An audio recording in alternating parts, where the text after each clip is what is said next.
میرے عزیز محترم دوستوں، بزرگوں، عزیزوں، اس زمانے میں مسلمان دنیا کی دولت کو اور دنیا کی چیزوں کو نعمت سمجھ کر استعمال بھی کر رہا ہے اور نعمت سمجھ کر اس کے حاصل کرنے کی کوشش بھی کر رہا ہے، لیکن اس کو یہ نہیں معلوم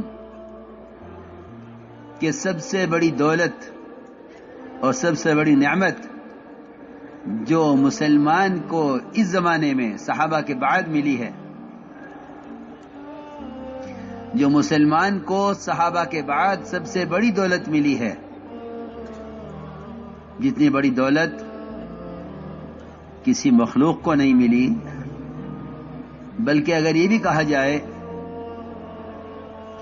کہ ایمان صحابہ کرام کے بعد ایمان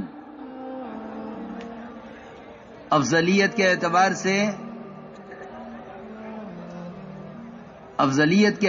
سے اور ایمان بالغیب ہونے کے اعتبار سے صحابہ کے بعد اگر دیا گیا ہے تو اس امت کو دیا گیا ہے۔ ہم نے ہر چیز کو نعمت سمجھا، ہر چیز کو دولت سمجھا اور اس کو حاصل کرنے کی ہر ممکن کوشش کی، لیکن اس زمانے میں مسلمان ایمان کو سب سے بڑی نعمت اور ایمان کو سب سے بڑی دولت نہیں سمجھتا، بلکہ خیال یہ پیدا ہو گیا ہے کہ ہم تو ایمان والے ہیں، ایمان کی ہمیں کیا ضرورت ہے۔ اس زمانے کی سب سے بڑی غلط فہمی یہ ہے اور اس زمانے کا سب سے بڑا دھوکہ یہ لگا ہے ایمان والوں کو کہ وہ سمجھتے ہیں یہ کلمہ لا الہ الا اللہ، اس کی محنت کے میدان وہ اغیار ہیں جو ابھی اسلام میں نہیں آئے ہیں، حالانکہ اللہ رب العزت قرآن میں مومن کو اس کلمے کا زیادہ اہل اور زیادہ حقدار فرما رہے ہیں کہ مومن ایمان کا اہل اور ایمان کے زیادہ حقدار ہے۔ الزمہم کلمۃ التقوی وکانوا احق بها واہلها۔ میں نے ایک بات عرض کی ہے کہ مسلمان نہیں سمجھتا اس زمانے کا کہ ہمیں ملائکہ، انبیاء اور صحابہ، میری بات توجہ چاہے گی بہت، اس زمانے کا مسلمان نہیں سمجھتا کہ ہمیں ملائکہ، انبیاء اور صحابہ ان تینوں قسموں سے بڑھ کر ایمان ہمیں دیا گیا تھا، ان تینوں قسموں سے بڑھ کر ایمان ہمیں دیا گیا تھا، اس لیے کہ صحیح حدیث ہے۔ میں یہ بات اس لیے کہہ رہا ہوں کہ اس وقت مسلمان جتنا ایمان سے غافل ہے، اعمال سے بھی اتنا غافل نہیں ہے جتنا ایمان سے غافل ہے۔ حالانکہ حقیقت یہ ہے کہ ایمان کے بغیر نہ اعمال پر استقامت ہو سکتی ہے، نہ ایمان کے بغیر اس کو باطل پر غلبہ مل سکتا ہے، نہ ایمان کے بغیر اللہ کے وعدے اس کے لیے پورے ہو سکتے ہیں، اور نہ ایمان کے بغیر اس کے کسی عمل میں اخلاص ہو سکتا ہے، اور نہ ایمان کے بغیر اسے اپنے دین پر استقامت ہو سکتی ہے۔ یہ جو بنیادی چیزیں ہیں، کیونکہ سارے وعدے یقین پر ہیں، سارا اخلاص یقین میں ہے، سارا غلبہ یقین پر ہے، لیکن اس سب کے باوجود اس زمانے کا مسلمان جتنا ایمان سے غافل ہے اتنا اعمال سے بھی غافل نہیں ہے۔ حالانکہ میں درمیان میں عرض کر دوں کہ علماء نے لکھا ہے کہ احکام کا علم عمل کے لیے مقصود ہے، بذات خود مقصود نہیں ہے۔ علم برائے عمل ہے، علم برائے علم نہیں ہے، علم برائے عمل ہے۔ جب علم برائے عمل ہے تو علم سے فراغت ہو جائے گی، لیکن ایمان برائے ایمان نہیں ہے۔ اللہ کے توحید کا بیان کرنا بلکہ اللہ کی توحید کو بیان کرنا بذات خود مقصود ہے۔ یہ علماء کے سمجھنے کی بات ہے کہ علم برائے عمل مقصود ہے، اس سے فراغت ہو جائے گی. نماز کا علم اندر آ گیا ہے، اس کے مطابق نماز پڑھو. روزے کا علم اندر آ گیا ہے، اس کے مطابق روزہ رکھو. زکوٰۃ کا علم معلوم ہو گیا ہے، اس کے مطابق زکوٰۃ دو. حج کا علم اندر داخل ہو گیا ہے، اس کے مطابق حج کرو. آپ ہر نماز میں کتاب کھول کر نہیں دیکھتے کہ نماز کا طریقہ کیا ہے. آپ حج کرتے ہیں، حج کا طریقہ آپ کو معلوم ہے. آپ زکوٰۃ دیتے ہیں، آپ کو مال کی مقدار معلوم ہے اپنے، اور اس پر زکوٰۃ کی مقدار آپ کو معلوم ہے. لیکن ایمان سے مومن کو فراغت نہیں ہے. تو میں نے عرض کیا کہ وہ ایمان جو اس امت کو ملائکہ، انبیاء اور صحابہ سے پڑھ کر دیا گیا تھا، اس زمانے کے مسلمان نے سب سے زیادہ ایمان کو ضائع کیا ہے. صحیح حدیث ہے، یہ فرمایا حضور اکرم صلی اللہ علیہ وسلم نے اپنے صحابہ سے فرمایا کہ بتاؤ سب سے افضل ایمان کس کا ہے؟ پوچھا صحابہ سے افضل ایمان کس کا ہے؟ صحابہ نے عرض کیا کہ سب سے افضل ایمان تو ملائکہ کا ہو سکتا ہے. فرمایا کہ ملائکہ کا ایمان افضل ہونا کیا کمال ہے، ہونا ہی چاہیے. عرش کو وہ تھامے ہوئے ہیں، ہمیں تو عرش کے وجود پر ایمان لانا ہے کہ ہاں ہے. جنت دوزخ کے وجود پر ایمان لانا ہے کہ ہاں ہے، ہم بغیر دیکھے اس کو گیا ہے. لیکن ملائکہ جو جہنم کی باغیں تھامے ہوئے ہیں، وہ ملائکہ جو جہنم کے عذاب کو بڑھانے اور جہنم کے عذاب کے سارے نظام پر مسلط ہیں، وہ ملائکہ جو ہر وقت رکوع میں یا سجدے میں یا قومے میں یا قاعدے میں یا جلسے میں ہیں، جو سارے غیبی نظام میں فرشتے پھیلے ہوئے ہیں، ان سے بڑھ کر ایمان کس کا ہوگا؟ صحابہ نے عرض کیا کہ یا رسول اللہ، افضل ایمان تو انہی کا ہو سکتا ہے جو ایک اللہ کے مقرب مخلوق ملائکہ ہیں. فرمایا ان کا ایمان ایسا کیوں نہ ہو، اور ان کا ایسا ایمان ہونا کیا کمال ہے؟ ان کا ایمان ایسا ہونا ہی چاہیے کیونکہ وہ سارا غیبی نظام دیکھ رہے ہیں. صحابہ نے سوچ کر عرض کیا کہ پھر تو ایسا ایمان انبیاء علیہ السلام کا ہو سکتا ہے. آپ نے فرمایا انبیاء علیہ السلام کا ایمان ایسا کیوں نہ ہو، انبیاء کا ایمان ایسا کیوں نہ ہو کہ ان پر وحی آتی ہے، ان کے پاس ملائکہ آتے ہیں، جبرائیل وحی لے کر آتے ہیں. پھر بعد انبیاء علیہ السلام کو آسمان پر اٹھایا گیا، سارا نظام انہوں نے دیکھا. ادریس علیہ السلام نے آسمانوں کی سیر کی ہے، حضور اکرم صلی اللہ علیہ وسلم نے آسمانوں کی سیر کی ہے. آپ نے فرمایا کہ انبیاء کا ایمان ایسے کیوں نہ ہو، کیا کمال ہے اس میں؟ انہوں نے سارا غیبی نظام دیکھا ہے. صحابہ نے عرض کیا کہ پھر تو آپ کے بعد ہم رہ گئے،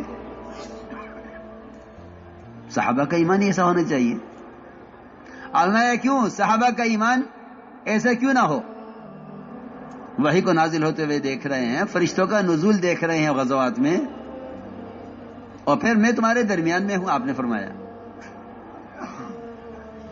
میں تمہارے درمیان میں ہوں، تم مسلسل دیکھ رہے ہو آسمان سے وحی بھی آتے ہوئے، مسلسل دیکھ رہے ہو آسمان سے غیبی مددوں کے آتے ہوئے، تمہارا ایمان ایسا کیوں نہ ہو؟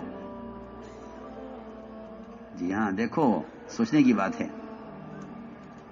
ملائکہ کا ایمان، انبیاء کا ایمان، صحابہ کا ایمان، ان سب کے ایمان کے بعد آپ نے فرمایا کہ سب سے افضل ایمان ان لوگوں کا ہے جو میرے بعد آئیں گے دنیا میں اور مجھے بغیر دیکھے صرف قرآن حدیث کو دیکھ کر میرے دین میں داخل ہوں گے، مجھ پر ایمان لائیں گے. جنہوں نے نہ مجھے دیکھا ہے، نہ انہوں نے غیبی مددیں اور معجزات دیکھے ہیں، افضل ترین ایمان ان کا ہوگا. اللہ اکبر. پھر بھی مسلمان ایمان سے غافل ہے. لکھا ہے علماء نے کہ ایمان صحابہ کے بعد آنے والے، صحابہ کے بعد ایمان میں آنے والے مسلمانوں کا ایمان وہ افضل ترین ایمان ہے، کیونکہ یہ تینوں قسمیں غیب کے نظام کو دیکھ کر ایمان لائی ہیں. اس لیے میں نے عرض کیا کہ سب سے بڑی دولت ایمان ہے، اور ایمان میں ایمان بالغیب اصل ہے. ایمان بالغیب اصل ہے جس میں مشاہدات، تجربات، ظاہری تمام نظام کائنات، اس کا انکار کیے بغیر خدا کی قسم ایمان کا ذرہ بھی دل میں نہیں آتا ہے. یہ ایک مسلم بات ہے کہ نظام کائنات کا، ظاہری پورے نظام کا، مشاہدات کا انکار کیا کرنا پڑے گا، تب ایمان دل میں داخل ہوگا. اگر نظام کائنات کو اصل سمجھتا ہے تو ایمان کی حقیقت تک کبھی، ایمان کی حقیقت کیا، ایمان کی ابتدا تک بھی کبھی رسائی نہیں ہوگی. کہ ایمان بالغیب اصل ہے. اس لیے انبیاء علیہ السلام کا سب سے پہلا کام یہ ہوا کہ انہوں نے آ کر جتنی بھی شکلیں تھیں کائنات کی، اور جتنی بھی شکلیں انہوں نے خود بنائی تھی، ان شکلوں پر اپنے نظام اور اپنے مسائل کو تقسیم کر کے، یہ شکل ہے رزق دینے والی، یہ شکل ہے اولاد دینے والی، یہ شکل ہے بارش دینے والی، یہ شکل ہے صحت دینے والی، ان ساری شکلوں کا انکار کیا قدرت کے مقابلے میں.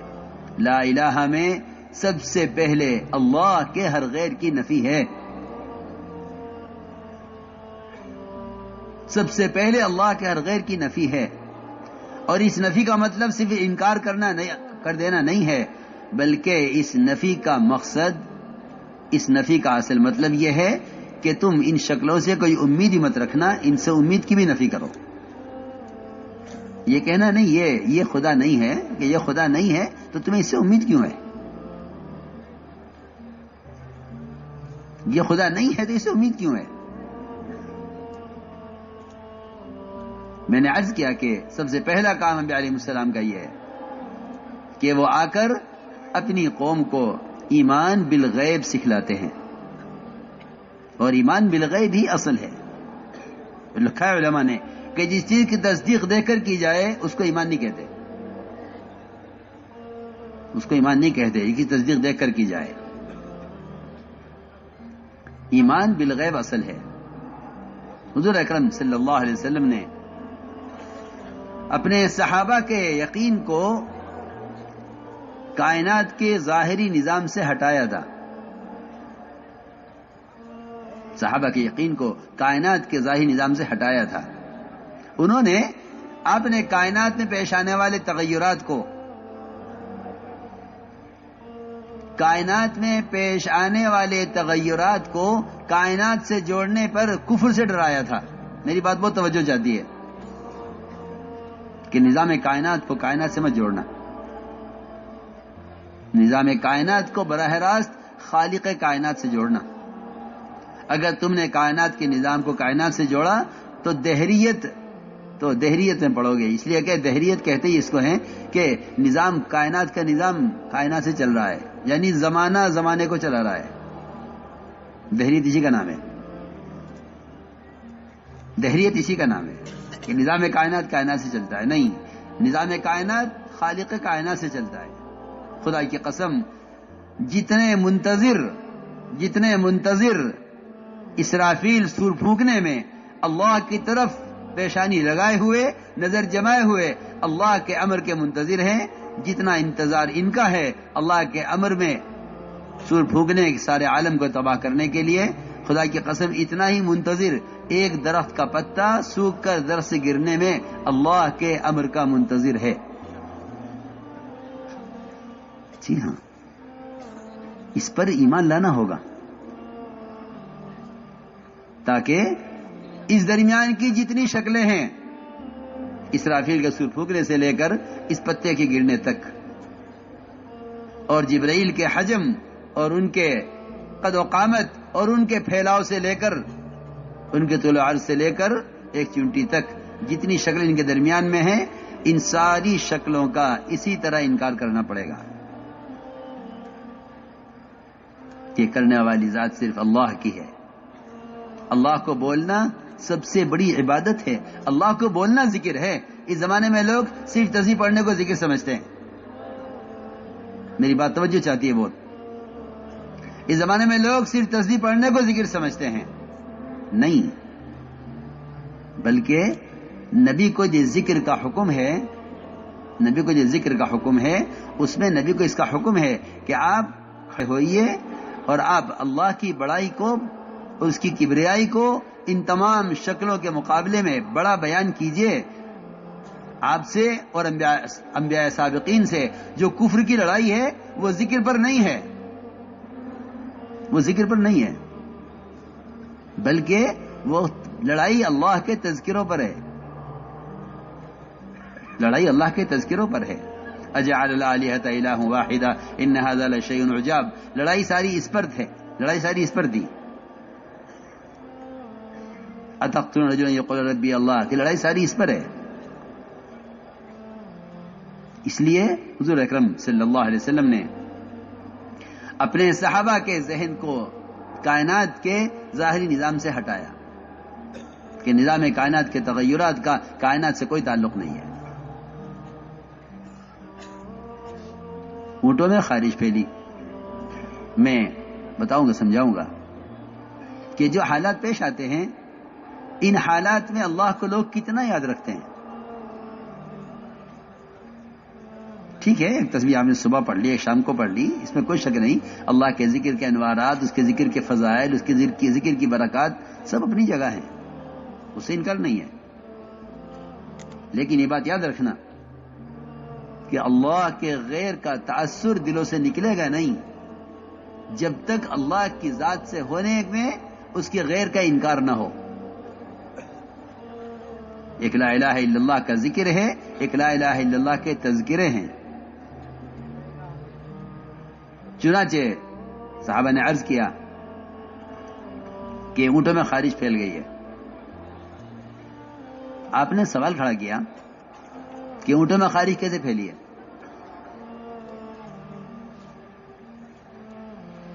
صحابی نے جواب دیا کہ ایک اونٹ کو ہوئی تھی، سب کو ہو گئی. یہ کہ نہیں، یہ بات کلمے کے اور ایمان کے بالکل خلاف ہے. یہ اللہ کی قدرت کا انکار کر دینا ہے. جی ہاں، پکی بات ہے. یہ قدرت کا انکار کر دینا ہے کہ ایک کو ہوئی تھی پھر سب کو ہو گئی. فرمایا آپ نے کہ اگر اس ایک سے سب کو خارش ہوئی ہے تو پہلے اونٹ کو خارش کہاں سے ہوئی؟ یہ بتلاؤ.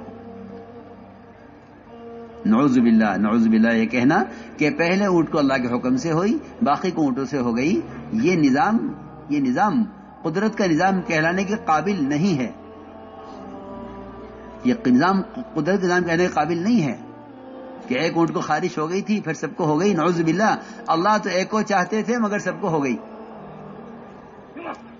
نہیں، اس کی کوئی گنجائش نہیں ہے. اللہ کو اللہ ماننے کا تقاضا یہ ہے کہ کائنات میں کوئی ذرہ حرکت نہیں کرتا اس کے امر کے بغیر. تو جو امور پیش آتے ہیں ان امور کو اللہ کی طرف پھیرنا، ان امور کو اللہ کی طرف پھیرنا، یہ ہے اللہ پر ایمان لانا.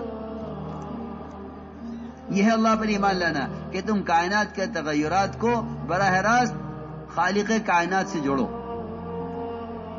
ورنہ صاف بات یہ ہے کہ جو کائنات کے تغیرات کو کائنات سے جوڑ دیں گے ان کے اللہ کے درمیان یہ شکلیں حائل ہو جائیں گی، رکاوٹ بن جائیں گی. یہ پکی بات ہے کہ جو کائنات کے تغیرات کو کائنات سے جوڑ دیں گے وہ اللہ تک نہیں پہنچ سکیں گے. وہ اللہ تک نہیں پہنچ سکیں گے. کیوں؟ اس لیے کہ وہ کہیں گے کہ نجومیوں کو بھی خبر ہے کیا ہوگا. اگر نجومی کا انکار نہیں کریں گے تو یہ نجومی ہوں گے، ستاروں کے پجاری ہوں گے، یہ ستاروں کے پجاری بنیں گے. اگر یہ زمین سے ہونے کا انکار نہیں کریں گے تو یہ زمین کے پجاری بنیں گے، اور دوسروں کو بھی کہیں گے آؤ تم بھی ہمارے ساتھ زمین کا شکریہ ادا کرو کہ زمین غلہ دے رہی ہے. میں بہت اہم بات کہہ رہا ہوں. عقائد بگڑتے ہیں نظام کائنات کو کائنات سے جوڑنے کی وجہ سے. عقیدہ بگڑتا ہے نظام کائنات کو کائنات سے جوڑنے کی وجہ سے.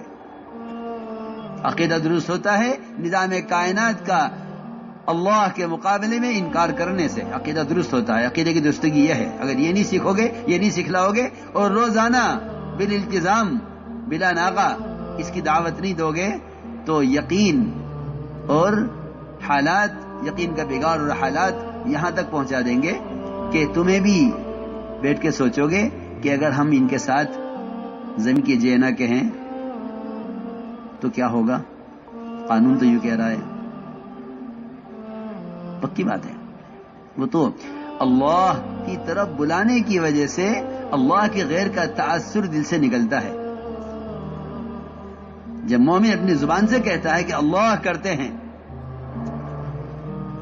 جب مومن اپنی زبان سے کہتا ہے کہ اللہ کرتے ہیں، خدا کی قسم اس سے زیادہ باطل کے دل کے مرعوب ہونے کے لیے خدا کی قسم قرآن حدیث میں اس کے علاوہ اس سے بڑھ کر اور کوئی سبب ملے گا نہیں. میں جو کہہ رہا ہوں سمجھ کر کہہ رہا ہوں. جو مومن کہتا ہے کہ اللہ کریں گے، اس سے زیادہ باطل کے قلوب کو مرعوب کرنے والی اور کوئی چیز نہیں ہے. وَإِذَا ذُكِرَ اللَّهُ وَحْدَهُ اشْمَأَزَّتْ قُلُوبُ الَّذِينَ لَا يُؤْمِنُونَ بِالْآخِرَةِ وَإِذَا ذُكِرَ الَّذِينَ مِن دُونِهِ إِذَا هُمْ يَسْتَبْشِرُونَ. یہ تو خوش اس سے ہوں گے، یہ تو خوش اس بات سے ہوں گے کہ آپ کہیں کہ نہیں جی ایسا نہیں ہے، ہم اللہ بھی ہیں پھر آپ بھی ہیں، اللہ کے بعد آپ ہی ہیں. جی ہاں، جی ہاں، اللہ بھی ہیں آپ بھی ہیں، اللہ کے بعد آپ ہی ہیں. ہاں، اس سے خوش ہو جائیں گے. اور آج دیکھیں نہیں اللہ ہی ہیں صرف، تو ان کے دل مرعوب ہوں گے، ان کے دل مرعوب ہوں گے اس سے، اور ان کا دل شکستہ ہو جائیں گے اس سے کہ مومن یہ کہے کہ اللہ سے ہوتا ہے. میں نے عرض کیا کہ سب سے بنیادی کام یہ تھا کہ نظام کائنات کے تغیرات کو کائنات سے مت جوڑو. اللہ تعالیٰ نظام کائنات کو بدلتے ہی اس لیے ہیں تاکہ دیکھیں کہ مسلمان اس بارے میں کیا کہتا ہے. حدیبیہ کی رات میں بارش ہوئی، حدیبیہ کی رات میں بارش ہوئی. اس بارش پر آپ نے فرمایا صحابہ سے کہ صبح کو تم میں سے بعض کافر ہوں گے بعض مومن. صحابہ گھبرا گئے، کیوں ہم کافر ہو جائیں گے اور کیوں ایمان کھو بیٹھیں گے؟ ایمان کی دولت کے حاصل ہونے کے بعد ہم ایمان سے پلٹ جائیں گے؟ اسے کیسے ہو جائے گا؟ میں کہ ہاں، جو یہ کہے گا کہ بارش اللہ کے حکم سے ہوئی ہے وہ اللہ پر ایمان لانے والا ہے اور ستاروں کا انکار کرنے والا ہے. جو یہ کہے گا نہیں بارش فلاں ستارے کی وجہ سے ہوئی ہے وہ اللہ کے انکار کرنے والا، ستاروں پر ایمان رکھنے والا ہے. تو میں نے عرض کیا کہ ادھر نجومی ستاروں کے پجاری، ادھر زمینوں کے پجاری، یہ کہیں گے مسلمانوں سے کہ آؤ دیکھو یہ نظام